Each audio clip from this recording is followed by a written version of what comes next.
ముఖ్యమంత్రిగా ఉండి జగన్మోహన్ రెడ్డి గారు చేయలేంది ఇప్పుడు ప్రస్తుత ముఖ్యమంత్రి చంద్రబాబు నాయుడు గారు చేస్తున్నారు. మొన్న డ్రోన్ పాలసీ, ఇప్పుడు ఏపీ మారిటైమ్ హబ్ కి సంబంధించి మారిటైమ్ పాలసీ, అంటే ఈ పాలసీలో పూర్తిగా ఫిషింగ్ హార్బర్లు కానీ లేదంటే పోర్ట్లు నిర్మాణానికి సంబంధించి, అలాగే ఓడల తయారీ, మరమ్మతులు, ఈ ప్రాజెక్టులకు సంబంధించి కంప్లీట్ గా అంటే డెవలప్మెంట్ అనే ఆస్పెక్ట్ లో ఎలా వెళ్తున్నారు చంద్రబాబు నాయుడు గారు అనేది. ఒకప్పుడు సంక్షేమానికి సంబంధించి ఇక జగన్ అంటే సంక్షేమం, సంక్షేమం అంటే జగన్ అని ఎలా మార్పు తెచ్చుకున్నారు, ఇప్పుడు చంద్రబాబు నాయుడు గారు ఆ తరహా మార్పు తెచ్చుకునే ప్రయత్నం ఒక రకంగా. కాకపోతే అప్పుడు అది ఇన్స్టెంట్ గా ప్రజలకి లబ్ధి చేకూరింది, ఇన్స్టెంట్ గా ఆయన బట్టలు నొక్కారు, ఇన్స్టెంట్ గా వెంటనే ఖాతాల్లో డబ్బులు పడ్డాయి. కానీ ఇక్కడ అభివృద్ధి అనేది ఇప్పటికిప్పుడు జరిగేది కాదు.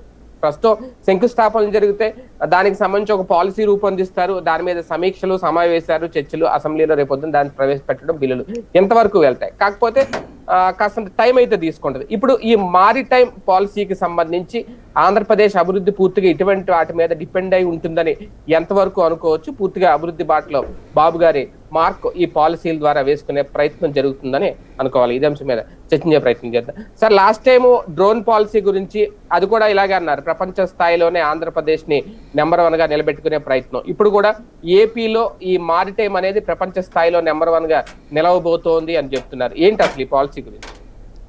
అంటే బేసిక్గా జగన్ ప్రచారం చేసుకున్న తీరు, చంద్రబాబు ప్రచారం చేసుకునే తీరు డిఫరెంట్. చంద్రబాబు అన్ని ప్రచారం చేసుకుంటారు, జగన్మోహన్ రెడ్డి ప్రచారం చేసుకోవడం చేత కాలేదు. ఇప్పుడు మీరు చెప్పినటువంటి మ్యారిటైమ్ సిస్టమ్ అన్నటువంటిది జగన్ పెట్టిన పాలసీనే, దాన్ని మరింత వేగంగా అమలు చేస్తామంటున్నారు అంతే. ఇప్పుడు రెండే తేడా ఏంటంటే, జగన్ ప్రభుత్వ రంగంలో డెవలప్ చేయాలనుకుంటే చంద్రబాబు ప్రైవేట్ రంగంలో డెవలప్ చేయాలనుకుంటున్నారు.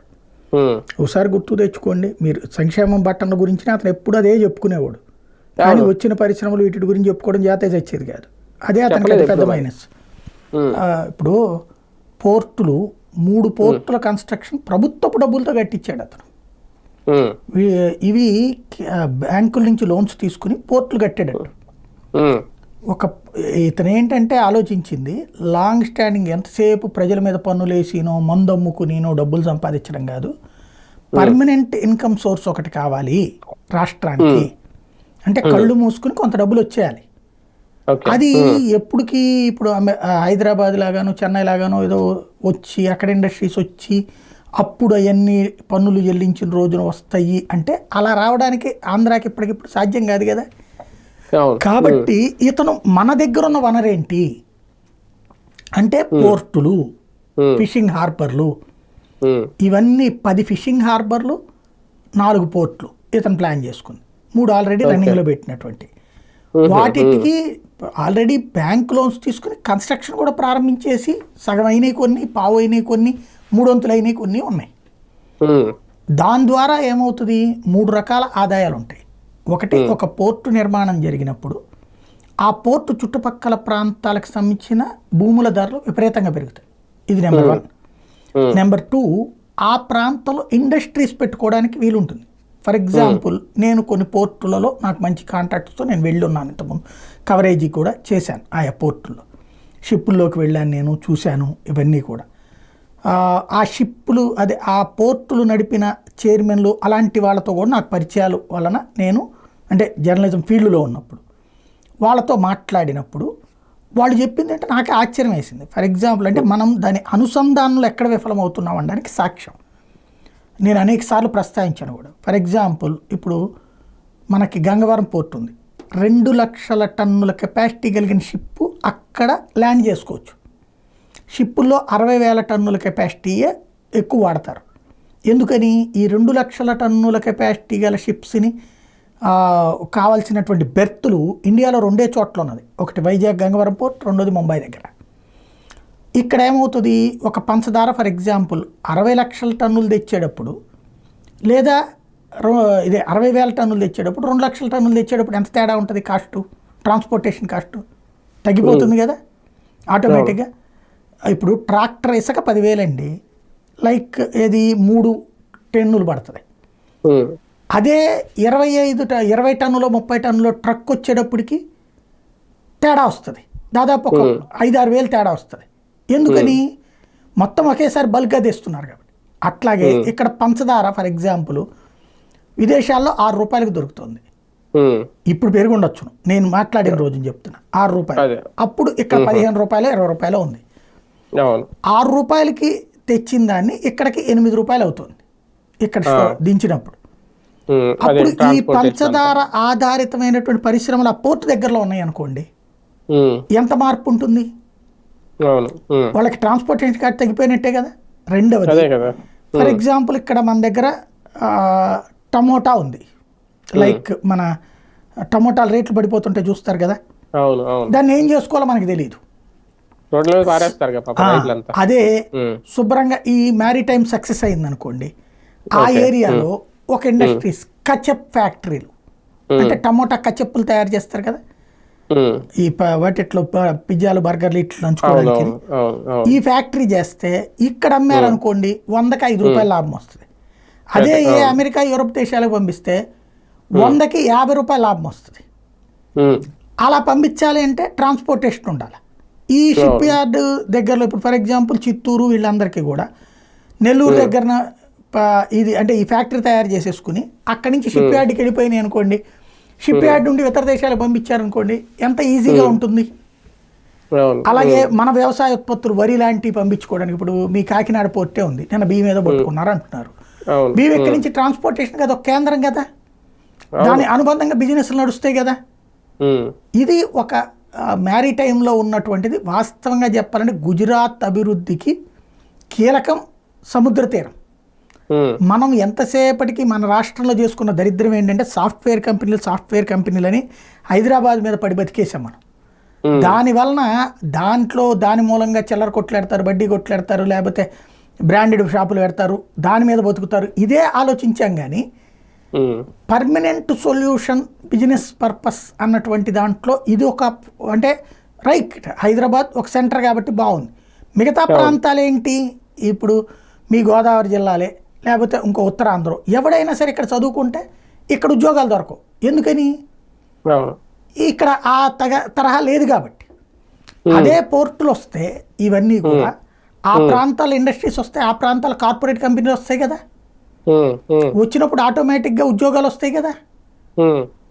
ఒక ఆస్పెక్ట్ అది జగన్మోహన్ రెడ్డి ప్రారంభించాడు.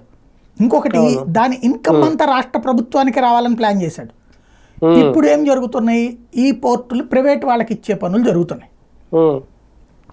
ఏది ఏమైనా మ్యారిటైమ్ సిస్టమ్ అయితే గతంలో 2014లో చంద్రబాబు గారు చెప్పారు, 2019లో జగన్మోహన్ రెడ్డి గారు చెప్పారు, 2024 నుంచి చంద్రబాబు గారు చెప్తున్నారు. ఇది ఒక నిరంతర ప్రక్రియ, ఒక్క రోజులో అయిపోయేది కాదు.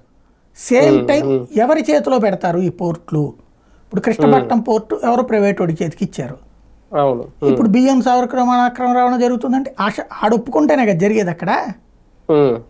లేదు ఇంకోటి అక్రమ రవాణా జరుగుతుందంటే వాడు ఒప్పుకుంటేనే కదా జరిగేది. అంతర్జాతీయ చట్టాల ప్రకారం బియ్యం ఎగుమతి చేయడం నేరం కాదు. బట్ మన చట్టాల ప్రకారం రేషన్ బియ్యం అమ్మడం తప్పు. ఇవి ఎలా అమల్లోకి వస్తాయి? అక్కడ కూడా ప్రభుత్వానికి సంబంధించిన వ్యవస్థ ఉంటే మేము ఇది తీసుకోమని చెప్తారు.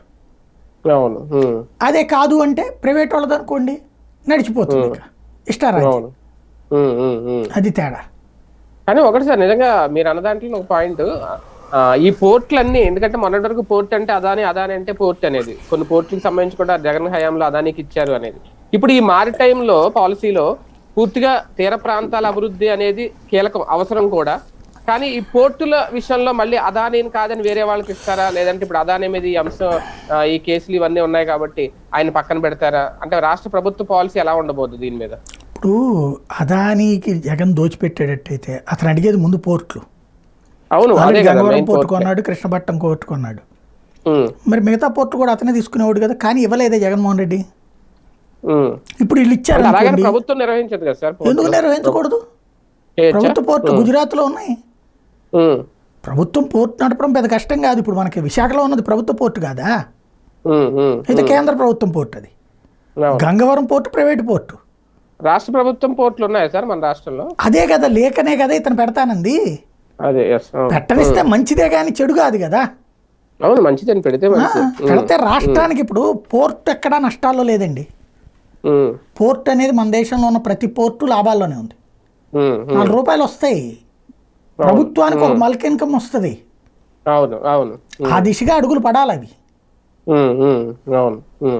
కానీ ఇందులో ఈ P4 విధానం ఏంటి సార్? ఇప్పుడు ఆర్థిక పరిస్థితి మెరుగుపడడానికి P4 విధానం అమలులో తీసుకొస్తున్నాం అంటున్నారు. ఏంటి అసలు దానివల్ల? అదే ప్రైవేట్ చేయడం అవుతుంది అనమాట. అంటే దానికి అదేలే. అదే ఆదాయం సంపాదించుకోవడం, దాని ద్వారా ఫైనల్ గా పేదోళ్ళు వచ్చింది పెద్దోళ్ళు అక్కడికే. అయిపోతారు, పేదోళ్ళు పెద్దోళ్ళు అయిపోతారు. ఆ P4 ముందు ఆయన ఏదేదో చెప్తున్నారు, అర్థమయ్యేటటువంటి విధంగా చెప్పలేకపోతున్నారు. కాకపోతే ఒక పదం వాడేస్తున్నారు కాబట్టి P4తో పేదరికం అంటే అంతం, డైరెక్ట్ గా పేదరికం మేము అంతం అన్నట్టు. ప్రైవేటీకరణ చేయబోతున్న ఈ పోర్టులు అని చెప్పడమే కదా. కాదు కాదు, P4లో ఏమంటారంటే పేదోడు పెద్దోడు అయిపోవడం అంటారు అనమాట. ఆహా.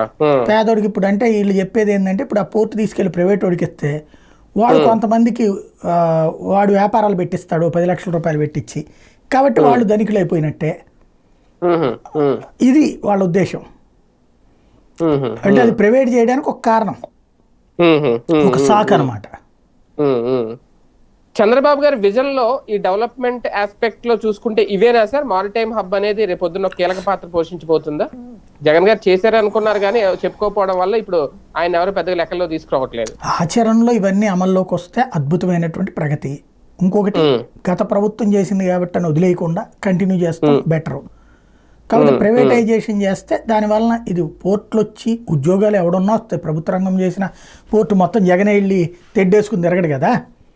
అప్పుడు ఉద్యోగాలు వస్తాయి, ప్రైవేట్కి ఉద్యోగాలు వస్తాయి. అది కాబట్టి ఉద్యోగ అవకాశాలు కామన్. ఆదాయం ఎక్కడికి పోతుంది అనేది మెయిన్. ఆదాయం ప్రైవేట్ వాడు సంపాదించుకున్నాడు పన్ను కట్టేటటువంటి విధానంతో ఎదుగుదల అన్న చంద్రబాబు గారు ఆలోచిస్తారు. మనమే కట్టేసుకుంటే కనుక మనమే డబ్బులు మనకే ప్రభుత్వానికి వచ్చేస్తాయి కదా. పన్ను ఆదాయం 10 రూపాయలు 20 రూపాయల కోసం కక్కుర్తిపడ్డం ఏంటి, 100కు 100 మనమే సంపాదించుకోవచ్చు కదా అని జగన్మోహన్ రెడ్డిది. ఇది పబ్లిక్ ఇవన్నీ అనవసరం. పోర్ట్ వచ్చి లాంగ్ టర్మ్ పాలసీలు సార్ ఇవి.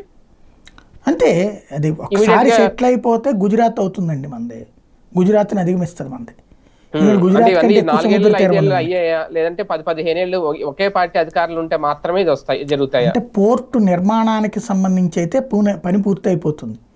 తర్వాత దాన్ని బిజినెస్ పరంగా సక్సెస్ కావాలి అంటే నడవాలి. దానికి ప్రభుత్వాలు ఎవడున్నా నడుస్తుంది. ఒకసారి సక్సెస్ అయితే చాలు. అంతే. Right, thank you sir. చూద్దాం మొత్తానికి మారిటైమ్ పాలసీ ఒక రకంగా ఆంధ్రప్రదేశ్ లో ఇది ఒక అతిపెద్ద పాలసీ అవుతుందా?